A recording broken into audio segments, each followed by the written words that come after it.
ہجری نیا سال 1445 شروع ہو چکا ہے۔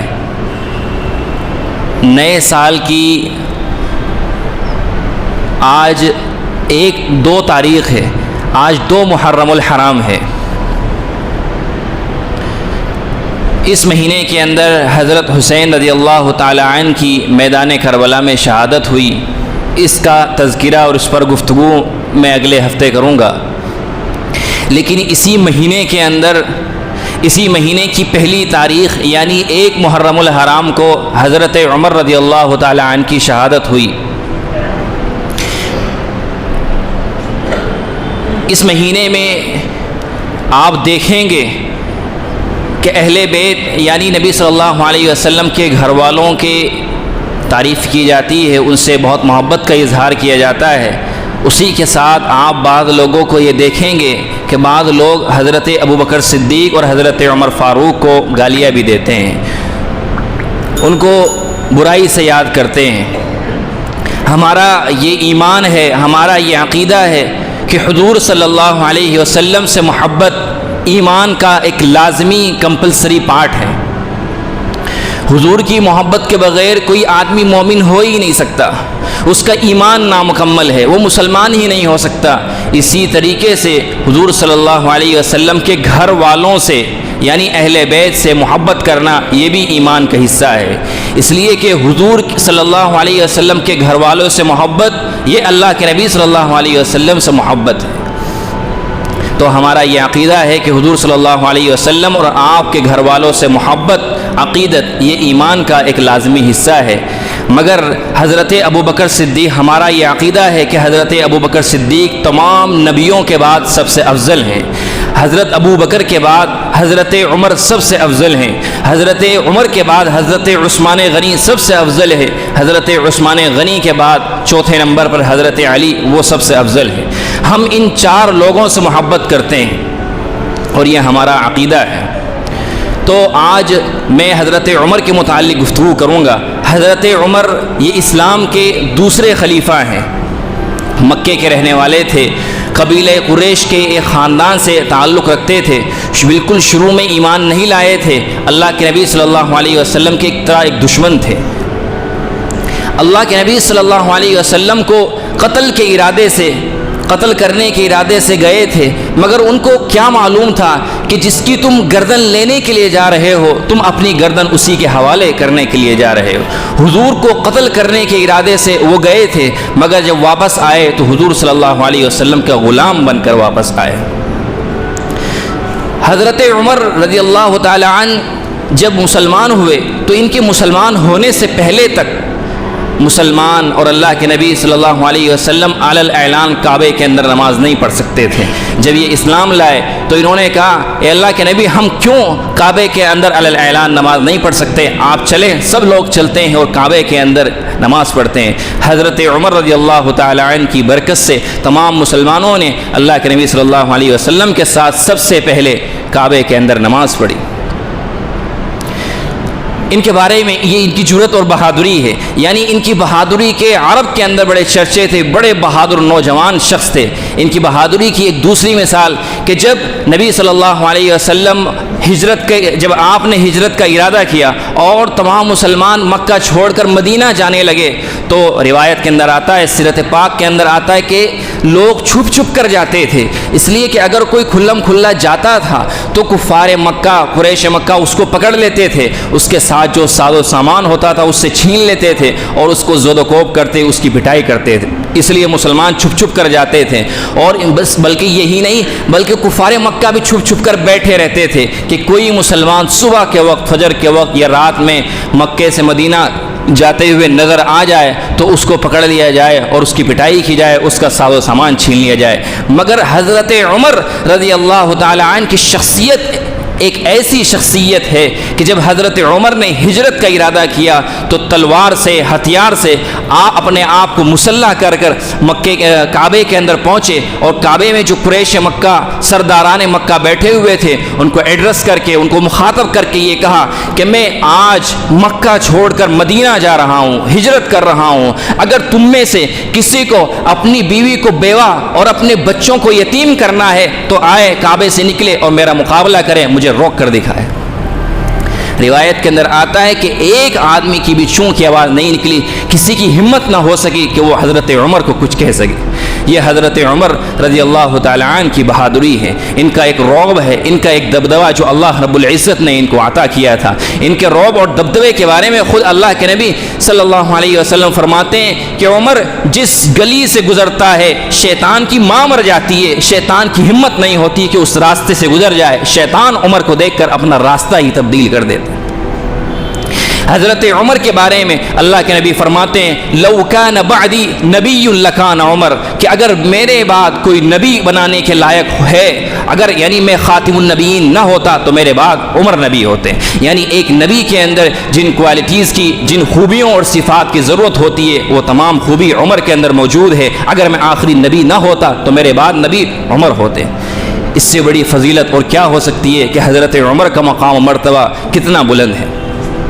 جب اللہ کے نبی صلی اللہ علیہ وسلم اس دنیا سے رخصت ہو گئے تو حضرت ابوبکر صدیق خلیفہ بنے۔ حضرت ابوبکر صدیق جب اس دنیا سے رخصت ہو گئے تو اب حضرت عمر فاروق رضی اللہ تعالیٰ عنہ خلیفہ بنے، حاکم بنے۔ جب انہوں نے خطبہ دینا شروع کیا، پہلا خطبہ دیا اور اس میں انہوں نے یہ بتایا کہ میں قرآن اور حدیث کے مطابق فیصلہ کروں گا، میں اپنی حکومت، اپنی خلافت قرآن و حدیث کے اکارڈنگ چلاؤں گا۔ اور مجھے لوگوں کو مخاطب کر کے کہا کہ لوگوں مجھے بتاؤ اگر میں تھوڑا کجی اختیار کروں، اگر میں ٹیڑھا چلنا شروع کر دوں تو بتاؤ تم کیا کرو گے۔ روایت کے اندر آتا ہے کہ بڑا مجمع حضرت عمر فاروق کے سامنے بیٹھا ہوا تھا، اس مجمع میں سے ایک بوڑھے صحابی لاٹھی کے سہارے سے کھڑے ہو کر کہتے ہیں کہ عمر اگر تم نے کجی اختیار کی، اگر تم نے ٹیڑھا چلنے کی کوشش کی تو اس لاٹھی سے ہم تم کو سیدھا کر دیں گے۔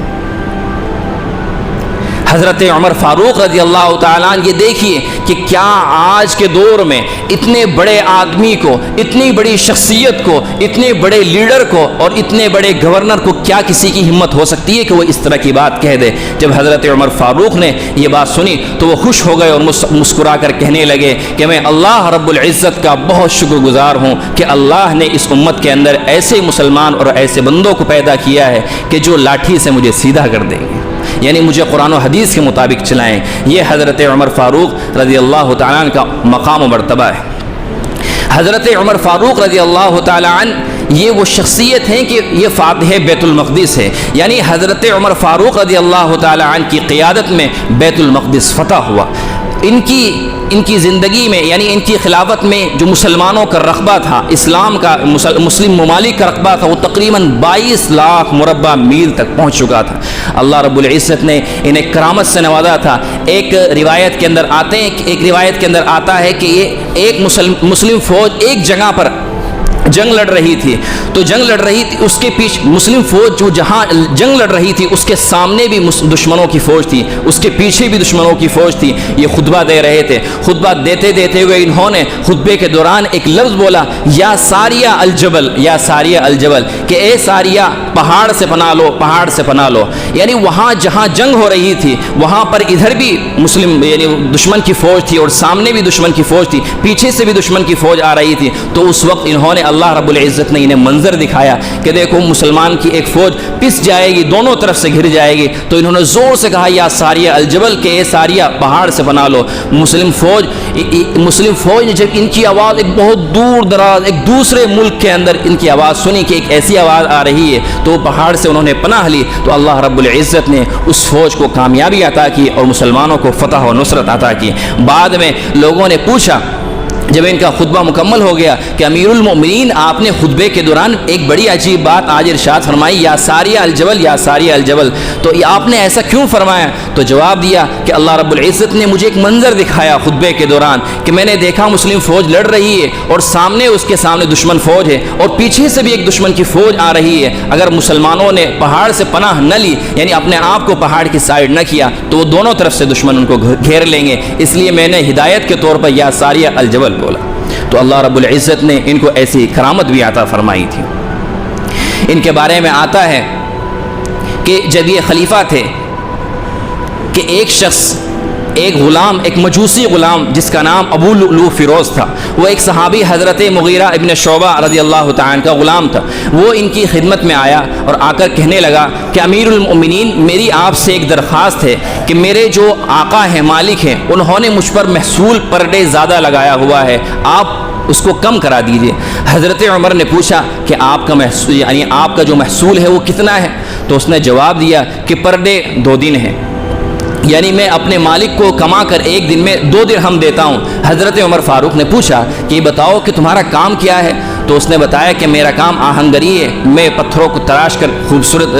چیزیں بناتا ہوں۔ تو حضرت عمر فاروق نے کہا کہ اگر ایسی بات ہے تو 2 درہم تو کم ہے، یہ کوئی زیادہ نہیں ہے۔ وہ حضرت عمر فاروق سے ناراض ہو کر چلا گیا،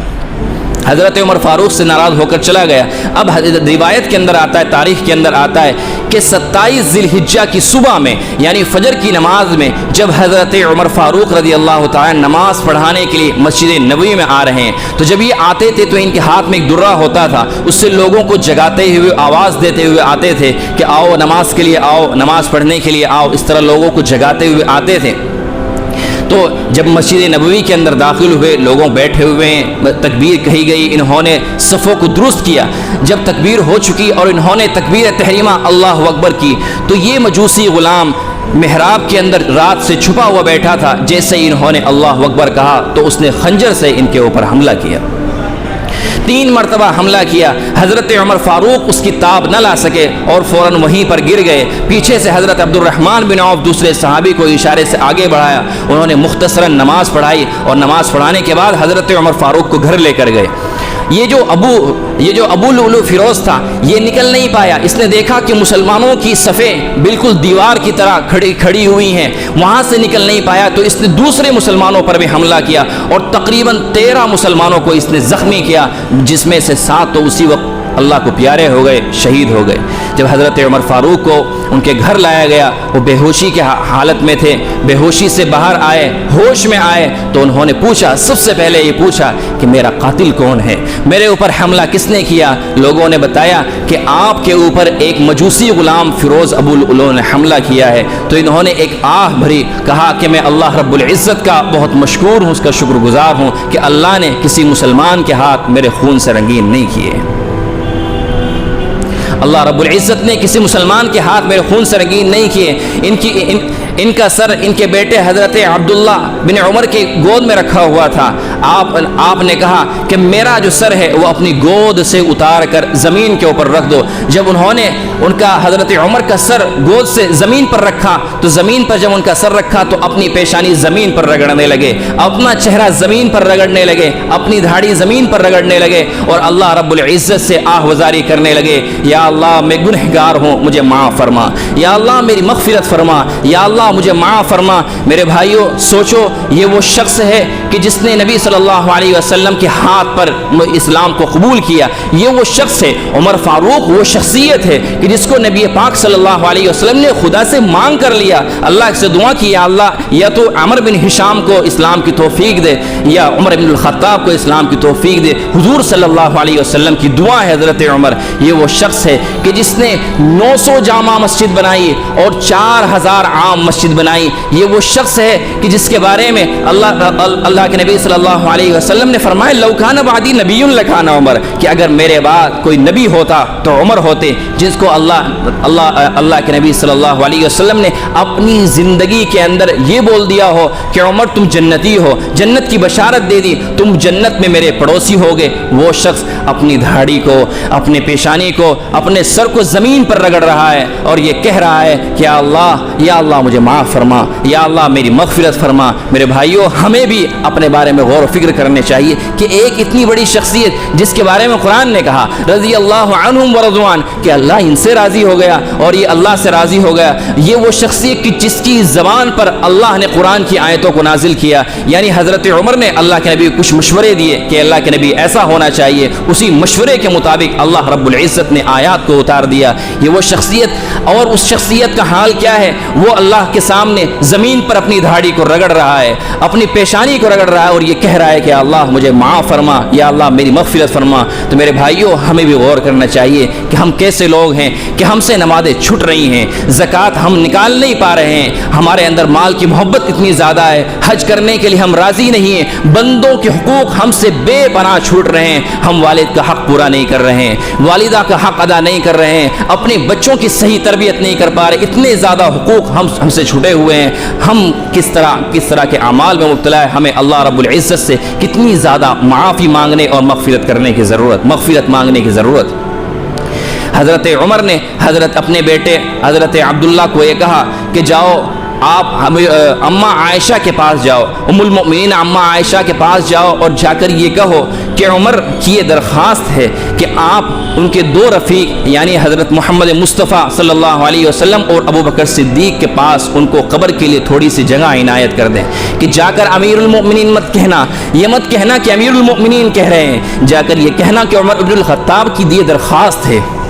حضرت عبداللہ ابن عمر جاتے ہیں، حضرت عائشہ سے درخواست کرتے ہیں کہ والد صاحب عمر ابن الخطاب یہ کہہ رہے ہیں کہ مجھے اپنے دو ساتھیوں کے برابر میں قبر کے لیے تھوڑی سی جگہ کی ضرورت ہے، اگر آپ دے دیں تو آپ کی بڑی کرم نوازی ہوگی۔ حضرت عائشہ نے جب سنا تو عرض کیا کہ میں نے اس جگہ کو اپنے لیے بچا کر رکھا تھا، مگر عمر کی شخصیت ایسی ہے کہ میں انکار نہیں کر سکتی۔ حضرت عائشہ نے اجازت دے دی۔ جب حضرت عبداللہ واپس حضرت عمر کے پاس اس خبر کو لے کر آئے کہ حضرت ام المؤمنین حضرت عائشہ نے اجازت دے دی، تو حضرت عمر بن الخطاب فرماتے ہیں کہ میری زندگی کی جو سب سے بڑی تمنا تھی، جو سب سے بڑی آرزو تھی، اللہ رب العزت نے اسے پورا کر دیا ہے۔ میرے بھائیوں، یہ ہمارے بڑے لوگ ہیں، یہ ہمارے اکابرین ہیں، یہ ہمارے لیے آئیڈیل ہیں، یہ ہمارے لیے ماڈل ہیں، ہمیں انہیں فالو کرنا ہے۔ میں ہمیشہ ایک بات کہتا ہوں کہ دنیا کے اندر بہت سارے فیلڈز ہیں، دنیا کے اندر بہت سارے میدان ہیں، ہر میدان کے اندر کچھ سیلیبریٹی ہوتی ہیں، کچھ